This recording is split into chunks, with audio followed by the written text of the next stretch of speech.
Hey y'all, how's it going? It's Mia, and today we are talking about She-Hulk episode 2, and this was another fun episode. You know, it's kind of nice just to have a 30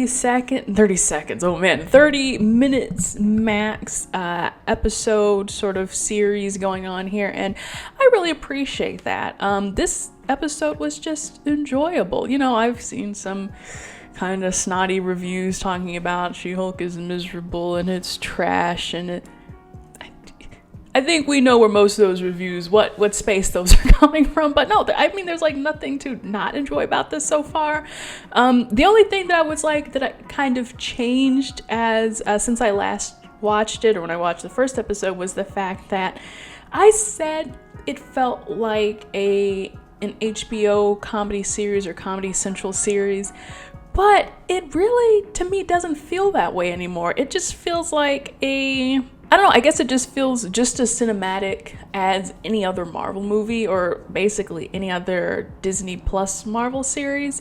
You know, where it was really cool at first, where it was like, oh, hey, wow, this is a television series, but it is like exactly to every degree just like a movie, up to that type of quality. Now I'm like, I almost wish that they did lean into the television series aspect of it a little more. I don't know, it's kind of weird, but it just stuck out to me, like when in the scene where she got hired by the law office, and I was like, this just feels really cinematic. It kind of feels really sterile. I wish that they did do something to make it feel more like television. I mean, why not, Marvel? You know, we're at a point where you can play with things, do things, be creative, you know, be creative with the editing, the way the film looks. I don't know, that's not really my bag, but I just thought maybe that was something that they could play around with. Otherwise, so we finally got some plot in this episode, and I like that it is very just straightforward, you know.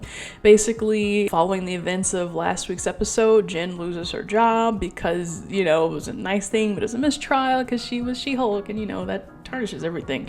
So she's going on the job hunt. That's very depressing, very relatable.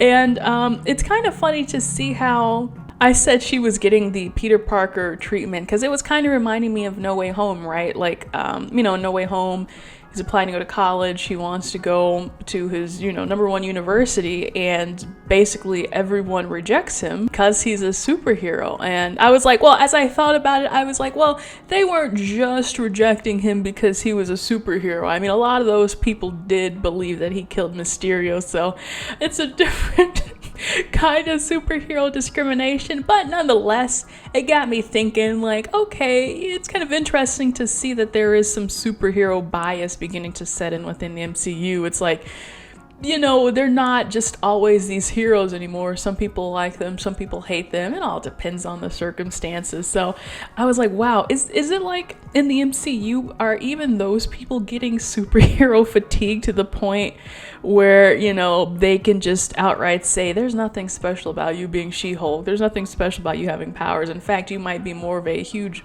liability and risk, you know, more than anything else. So I don't know. I was like, yeah, I get it.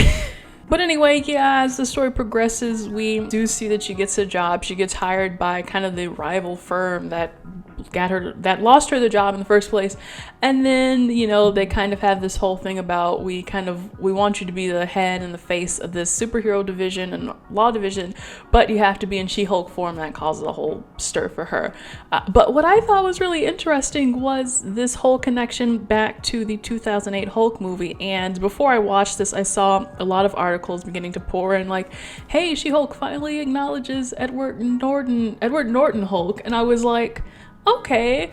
And I'm like, but yeah, hasn't the MCU done that already? I mean, like, we've seen the Abomination, like, come on, right? That's nothing new anymore. We've seen him outside of that Hulk movie.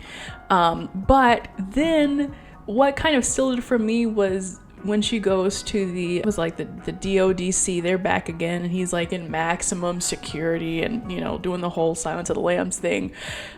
They begin to talk about the events of Hulk 2008. And I can already see how it sounds kind of dumb, like, oh my gosh, the MCU is referring to a movie that's in the MCU. I know it sounds dumb, but I do think at the very least, it's kind of neat that they are at least talking about this movie more, because no one else is. So why not talk about it yourself?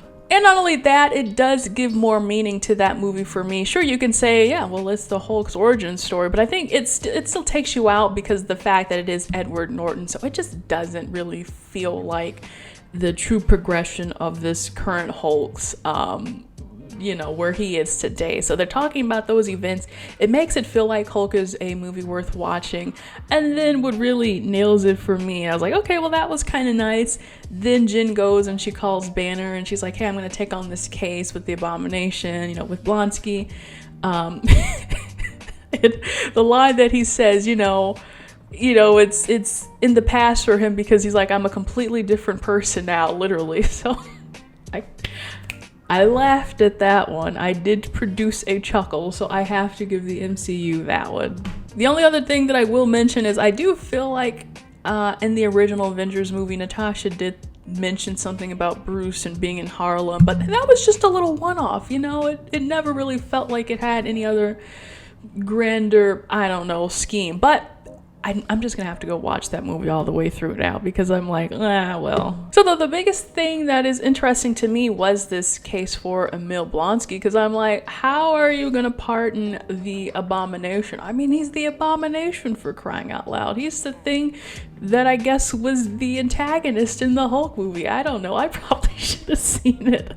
But what I did like was that they kind of paint it like, well, as he's telling his story and he makes his case, he's like, hey, well, I was commissioned by the US government and, he thought that he was the good guy and going after this rogue target. And especially when he's like, I took the super soldier serum. I thought I was going to be the next Captain America. And it's like, yeah, that's what was going on, wasn't it? So, and then, he explains, well, why did you go, completely off the wall? And he's like, because the super soldier serum, it was not good. It was not good at all. So I get it now. I was like, okay, that's a very strong case. And I'm like, I haven't seen the Hulk movie, so I have no further information to make a rebuttal. So I'm like, hey, sounds good to me, man. I'm gonna let you off scot-free.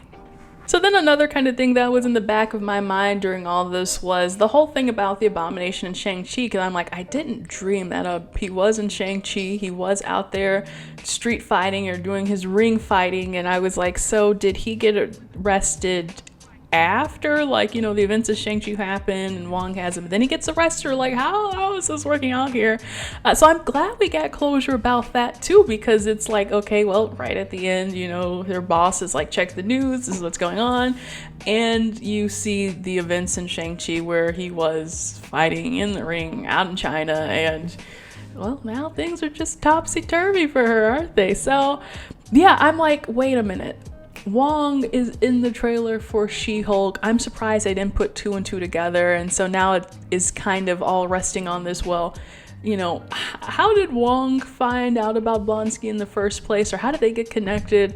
Why is he out here? Well, I guess he can go bail him. What are a couple of international laws to a guy who's a master of the mystic arts, sorcerer supreme? But from Jen's POV, it's like, you're messing up the whole case, Wong. You really just muddied this up for me. So it'll be interesting to see. Hopefully he appears in episode 3. And finally, we'll get some answers. Have you guys, when Shang-Chi came out last year, seen all those articles? Where did Wong and the Abomination go when Shang-Chi went? Man. Anyway, we'll finally get answers to that. Hopefully in episode 3. So final thoughts, I think this, like I said, not much to complain about here. I think it was really a great episode. It was very fun, kind of lighthearted. I like seeing the stuff with her family. I will say the CGI did stick out to me this time, but I hate that it's just like, what can I do? It's like, well, am I gonna watch the show or am I not? So I watched the show, but yeah, I am kind of curious though. How is this going to play out for 9 episodes? Is the Blonsky trial going to be the whole thing? Will Titania come back? Because she really only got her 15 seconds of fame, and nothing much came out of that prior, court scene from the last episode. So I'm like, will we get some resolution with that? I don't know, but I'm like, if these were one-off episodes, I could see how the series kind of justifies having 9 episodes, but I'm like, 9 episodes is, I don't know, to me kind of long. So, oh, and the whole thing about Banner, right? When she calls him, he hangs up and we see that he is on that ship. It looks like the Sicarian ship that tried to attack him. It looks like he hacked it, and I guess he's on his way back to Sakaar. You know, he's got a score to settle with the Grand Master or something. I think that's an interesting setup. I'm like, man, when is this ever going to pay off? If it took a year for the Abomination thing to pay off, and we've still got a whole lot of other things that need some payoff in the MCU, I'm like, I may as well just, I don't know, buckle up and be in that waiting mode, because it's going to be a minute. But otherwise, for the whole episode, I had no complaints. I thought it was really fun. It's just a fun watch. So leave a comment, guys. Let me know what you thought about this. If you just like it, give it a heart. Who knows? It's been fun for me to watch. And if you are looking for some more discussions, there's plenty of discussions here. I am reviewing House of the Dragon. I have decided that I will commit to reviewing it every single week. So go ahead and check out that first video if you have not seen it already. Let me know what you think about the series, and do not forget to like and subscribe for more. I will be back next week with episode 3 of She-Hulk, and I hope it's just as fun as this one. So thank you guys so much for watching, and I'll see you in the next video. Bye.